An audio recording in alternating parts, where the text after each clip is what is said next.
Hi everyone. या सेशनमध्ये आपण पाहणार आहोत ओड. WOULD ओड. ओके. म्हणजे थोडक्यात त्याचा अर्थ असा होतो की होईल या अर्थाने. आता इथे बघा, त्याचा एक सेंटेन्स बनवत असताना त्याचा फॉर्म्युला एक लक्षात घ्या. सब्जेक्ट आहे, त्याच्यानंतर ओड घेतलेले आपण, त्याच्यानंतर V1चा म्हणजे फर्स्ट फॉर्म घ्यायचा आणि रिमेनिंग पार्ट किंवा ऑब्जेक्ट वगैरे आपल्याला इथे घ्यायचं आहे. एवढं इथं लक्षात ठेवायचं आहे फ्रेंड्स. ओके. आता बघा, वूडचे यूज कशा प्रकारे होतात, तर स्पोकन इंग्लिशमध्ये वूडचाही चांगल्या प्रकारे यूज होत असतो. हे तुम्ही इथे लक्षात ठेवायचं आहे. तो कशा प्रकारे यूज होतो बघा. You can use the would to offer something or suggest something. Okay. तर ऑफर समथिंग किंवा सजेस्ट समथिंग करण्यासाठी जसं की यूज होत असतो. हे तुम्ही इथे लक्षात ठेवायचं आहे. काही ऑफर करायला किंवा सजेस्ट करायला इथे यूज होत असतो. त्याचबरोबर वुड यू प्लीज, जसं की इथे बघा example, would you please give me your note. कृपया मला तुमच्या नोट्स द्याल का. म्हणजे इथे तुम्हाला थोडंसं एक विनंती करत आहे तुम्ही त्या ह्याच्या. Would you please give me your notes, म्हणजे मला कृपया तुमच्या नोट्स द्याल का. ओके. त्याचबरोबर would you mind open the door. Would you mind open the door, दार उघडायला हरकत आहे का. ओके. दार उघडायला हरकत आहे का. राईट. त्याचबरोबर आता प्राधान्यासाठी. ओके. म्हणजे फॉर द प्रेफरन्स, जसं की I would like to join you. मला तुमच्यात सामील व्हायला आवडेल. मला तुमच्यात सामील व्हायला आवडेल. I would like to have I would like to have orange juice. मला संत्र्याचा रस घ्यायला आवडेल किंवा संत्र्याचा ज्यूस घ्यायला आवडेल. म्हणजे इथे तुम्ही प्रेफरन्सने सांगताय की मला घ्यायला आवडेल, मला हे करायला आवडेल, मला तिथे जायला आवडेल, मला हे बोलायला आवडेल. ओके. मला त्यांना ते सांगायला आवडेल. ओके. किंवा मी त्यांना ते सांगेन, मी जाईन, मी बसेन. ओके. तर ह्या अशा अर्थाने जेव्हा तुम्ही सेंटेन्स बोलता फ्रेंड्स, त्यावेळेस वुडचा यूज होतो. ही इथे समजून घ्यायचं आहे. तर पुढचा यूज बघा आणखी कशा प्रकारे तुम्ही हे करू शकता. Refer to the repetitive action we use to do, म्हणजे पुनरावृत्ती होणाऱ्या क्रिया. जसं की when I was a child I would love to eat candies. म्हणजे मी लहान जेव्हा होतो तेव्हा मला कॅन्डीज खायला आवडायची. ओके.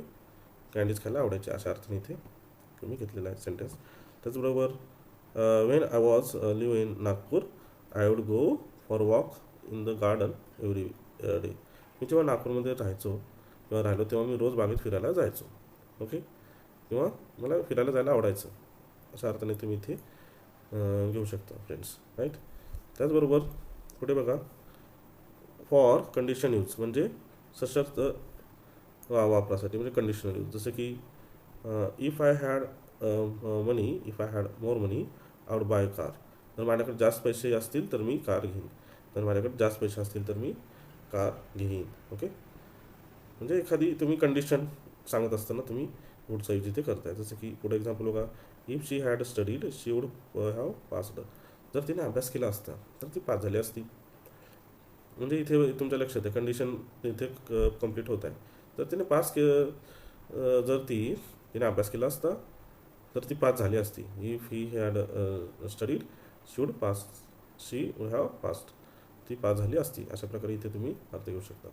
ओके. म्हणजे तुम्हाला इथे लक्षात येत आहे की वुडचा कशा प्रकारे यूज होत आहे ते. आणखी सेंटेन्सवरून तुम्हाला आणखी चांगल्या प्रकारे लक्षात येईल. पुढे बघा, आता ह्याचे काही पॉझिटिव्ह सेंटेन्स आहेत त्याच्यावर तुमच्या लक्षात येईल. जसं की you would work hard daily. Okay. म्हणजे तू डेली वर्क हार्ड म्हणजे कराल. अशा प्रकारे तुम्ही अर्थ इथे घेऊ शकता. The boys would go there daily. मुलं तिथं रोज तिथे जायची किंवा जातील. अशा अर्थाने तुम्ही इथं अर्थ घेऊ शकता. बरोबर. Shyam would know Krishna. श्याम कृष्णाला ओळखत असे. You would do this work. म्हणजे हे काम तू हे करशील. तू हे काम करशील. You would take exercise. तुम्ही व्यायाम कराल. He would take medicine. तो औषध घेत असे किंवा घेईल. The children would go to the school daily. मुलं रोज शाळेला जायची किंवा शाळेला जातील. She would like you. म्हणजे ती तुला आवडेल. ओके. किंवा शी वुड लाईक यू म्हणजे म्हणजे तुला ती पसंत करेल. असा अर्थही इथे घेऊ शकतो. यू वुड मीट हिम. तू त्याला भेटशील. आपण किंवा तुम्ही त्याला भेटाल किंवा भेटाल. ओके. तुम्ही त्याला भेटाल. असा अर्थही इथे घेऊ शकाल तुम्ही. The boys would learn English there. म्हणजे तिथे इंग्रजी शिकायची किंवा शिकतील. असा अर्थाने तुम्ही इथे घेऊ शकता. ओके. आता बघा, याचे निगेटिव्ह सेंटेन्स बनवत असतानाच लक्षात घ्यायचं आहे की वुड नॉट यूज होतं इथं. सिम्पल आपल्याला माहिती आहे वुड नॉट म्हणजे you would not work hard daily, तुम्ही रोज मेहनत करणार नाही. The boys would not go there daily, मुलं तिथे तिकडे जाणार नाहीत. ओके.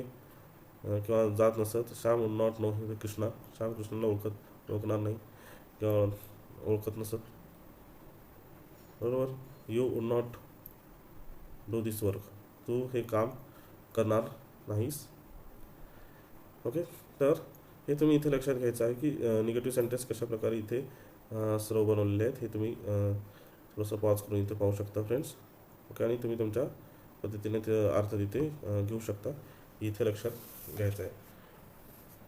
जसं की आता पुढे आपल्याला इथे बघा, you would not take exercise, म्हणजे तुम्ही व्यायाम करणार नाही किंवा he would not take medicine, तो तिथे तो औषध घेणार नाही किंवा घेत नसेल. ओके. किंवा त्याला आवडणार नाही, अशा प्रकारे आपण इथे यूज करू शकतो. त्यातून आता इथे बघा इथे क्वेश्चन आहेत. तर क्वेश्चन विचारत असताना इथे लक्षात घ्यायचं आहे की क्वेश्चनमध्ये वुड जो आहे तो सुरुवातीला येतो. इथं आपल्याला ॲज युजल माहिती आहे. त्याच्यानंतर would they work hard daily, हे दररोज कठोर परिश्रम करतील का. Would the boys go there daily, मुलं तिथं रोज जातील का. वुड श्याम नोज कृष्णा, श्याम कृष्णाला ओळखेल का. Would they do this work, ते तिथे ते काम करतील का. Would they take exercise, okay. किंवा वुड दे टेक मेडिसिन, ते औषध ते घेतील का. Would he not take medicine, ते औषध घेणार नाहीत का.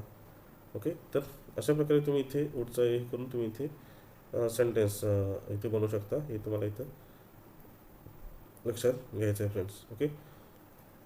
तर आता पुढे जाऊन बघा, तर वुडचा जो यूज करून तुम्ही WH क्वेश्चनचा यूज करून तुम्ही वुडचे सेंटेन्स बनवू शकता. ओके. जसं की इथं बघा, how would you work hard daily, तुम्ही रोज कष्ट कसे कराल. Why would the boys go there daily, मुले तिथं रोज का जातील. How would Shyam knows Krishna, श्यामने कृष्णाला कसे ओळखले असेल. How would you do this work, तुम्ही हे काम कसे केले असताल, कसे कराल. When would you take exercise, तुम्ही व्यायाम कधी कराल. Why would he not take medicine, तो औषध का घेत नाही. ओके. तर अशा प्रकारे तुम्ही इथे WH क्वेश्चनचा यूज करून हे सेंटेन्स इथे बनवू शकता. ओके. तर वुडचा यूज करून तुम्ही स्पोकन इंग्लिशमध्ये बऱ्याच प्रकारे चांगल्या प्रकारे सेंटेन्स तुम्ही बनवू शकता. तर इथे लक्षात ठेवायचं आहे की वुडचा यूज कशासाठी केला जातो हे परत हे सेशन तुम्ही रिपीट करून पाहू शकता आणि चांगल्या प्रकारे त्याची सेंटेन्स बनवू शकता. ओके. ओके. तर होप तुम्हाला हे सेशन लक्षात आलं असेल. Okay friends, thank you.